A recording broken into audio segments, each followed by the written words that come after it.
Standing here with Coach Roberts after a 3-0 victory over Stony Brook. What did you think of the team's performance? I thought the first half was a very good performance. I thought we played very well. I thought we moved the ball. We created good chances.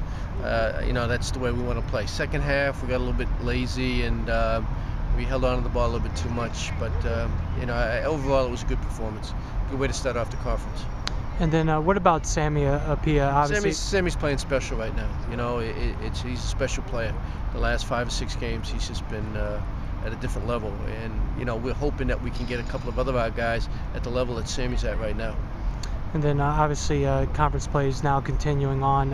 Where you like where the team is right now? Yeah, because I think we're winning some games, but we're not playing as well as we can play. So I think that's a good sign for us, as long as we can correct what we're doing and put a total game together.